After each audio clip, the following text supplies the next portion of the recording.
শুক্রবার মানেই স্পেশাল একটা দিন, আর এই স্পেশাল দিনে স্পেশাল কিছু খেতে সবারই ভালো লাগে। তো অনেক দিন থেকে আমার ইচ্ছা হচ্ছিল আম্মুর হাতের বিরিয়ানি রান্না খাবো। তো আম্মুকে বললাম, আর আম্মু রাজি হয়ে যায়। তো আম্মু তো শুক্রবার ছাড়া একদমই সময় পায় না।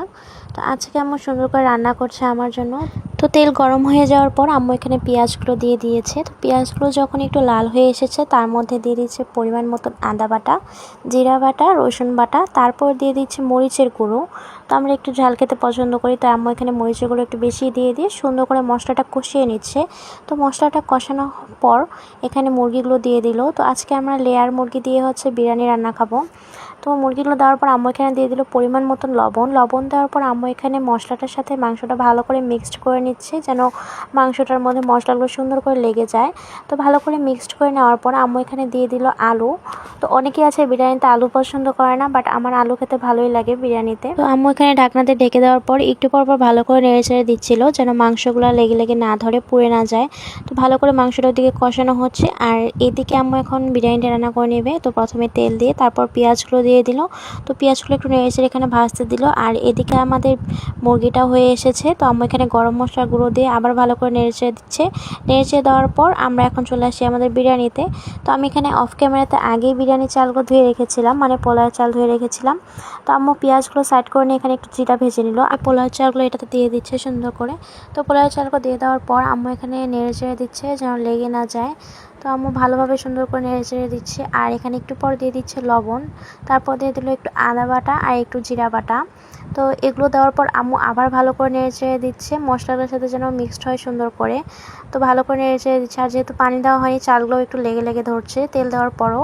তো এগুলো নেড়ে চেড়ে দেওয়ার পর এখন আমরা চলে আসি আমাদের মাংসতে, মানে আমাদের বিরিয়ানির মাংস একদম কমপ্লিট। তো বিরিয়ানির মাংস কমপ্লিট, এখন শুধু বিরিয়ানিটাই বাকি। তো এখানে এখন আম্মু দিয়ে দিচ্ছে একটু পরিমাণ মতন চিনি, তার মধ্যে দিয়ে দিল একটু গুঁড়ো দুধ। এগুলো দেওয়ার পর আবার এখন সুন্দর করে নেড়ে চেড়ে দিচ্ছে। আচ্ছা, আপনারা কে কে বিরিয়ানি খেতে পছন্দ করেন আর কে কে পোলাও খেতে পছন্দ করেন আমাকে অবশ্যই কমেন্ট করে জানাবেন। আম্মু এখন কড়াই থেকে চালগুলো নিয়ে নিচ্ছে রাইস কুকারে, যেহেতু অনেকগুলো চাল ছিল, 1 কেজির মতন চাল ছিল। তো এতগুলো চাল তো কড়াই আটতো না, তাই আম্মু এখানে রাইস কুকারে ঢেলে নিল। তো আম্মু এখানে ঢেলে দেওয়ার পর পরিমাণ মতন পানি দিয়ে দিল, আর পানি দেওয়ার পর এখানে দিয়ে দিল বিরিয়ানির মশলা। তো আম্মু এখানে 1 প্যাকেট বিরিয়ানির মশলা ব্যবহার করেছে। তো সুন্দর করে এখন আবার নেড়ে চেড়ে দিচ্ছে, নেড়ে চেড়ে দেওয়ার পর ঢেকে দিল। তো এদিকে বিরিয়ানিটা হোক, আর এদিকে অফ ক্যামেরাতে আম্মু শসা, পেঁয়াজ, মরিচ এগুলো সব কেটে রেখেছিল, আর এখন পটল ভেজে নেবে। তো পটলগুলো মাখিয়ে রেখেছিল, আর এদিকে তেল গরম হতে দিয়েছে, তেলও গরম হয়ে গেছে। তো পটলগুলো আম্মু এখানে সুন্দর করে ভেজে নিচ্ছে। তো আমার ব্যাকগ্রাউন্ডে কিছু আওয়াজ আসছে, সেটা একটু ইগনোর করবেন, কারণ বাড়িতে কাজ চলছে, তাই এরকম খুটখুট আওয়াজ আসছে। তো এদিকে আমাদের পটলগুলো ভাজা হয়ে গেছে। আর এই তো এটা হলো পটলের ফাইনাল লুক। অনেকেই আছে পটল ভাজা খেতে পছন্দ করে না, কিন্তু আমার কাছে পটল ভাজা খেতে ভালোই লাগে। তো এদিকে আমাদের বিরিয়ানি রান্নার অর্ধেকটাই শেষ, এখন শুধু মাংসগুলো আর আলুগুলো দিয়ে সুন্দর করে নেড়েচেড়ে দিয়ে আবার ঢেকে রাখতে হবে। তো আম্মু এখানে মাংস এবং আলুগুলো দিয়ে দিচ্ছে, আর এখন মাংসটার সাথে বিরিয়ানিটা সুন্দর করে নেড়েচেড়ে দিচ্ছে। এগুলো নেড়েচেড়ে দিয়ে এখন এটা আম্মু ঢেকে দিবে। তো কিছুক্ষণ অপেক্ষা করার পর আমরা ঢাকনাটা খুলে দেখি আমাদের বিরিয়ানি একদম কমপ্লিট। তো অফ ক্যামেরাতে আম্মু এখানে মরিচ দিয়ে দিয়েছিল উপরে, আর এত সুন্দর ঘ্রাণ বের হয়েছে কি বলবো। তো এদিকে আমরা ডিম সিদ্ধ দিয়েছিলাম, ডিম সিদ্ধ হয়ে গেছে। তো আম্মু ডিমগুলো সুন্দর করে ছিলে এখন হলুদ আর লবণ দিয়ে মেখে মুখে নিচ্ছে।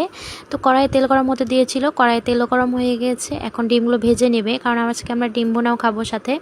তো ডিমগুলো সুন্দর করে ভেজে নিচ্ছে, আর ডিম ভাজতে তো বেশিক্ষণ সময় লাগে না। আর এই তো ডিম ভাজা হয়ে গেছে। তো আম্মু এখানে ডিমগুলো সুন্দর করে বেড়ে নিল একটা বাটিতে, আর এই তো ডিমের ফাইনাল লুক। তো আমি এদিকে বিরিয়ানি বেড়েছিলাম, যদিও অত সুন্দর করে বাইরে রাখতে পারিনি। তো এই তো আজকে আমাদের বিরিয়ানির ফাইনাল লুক। তো আজকের ভিডিও এই পর্যন্ত, সবাই ভালো থাকবে।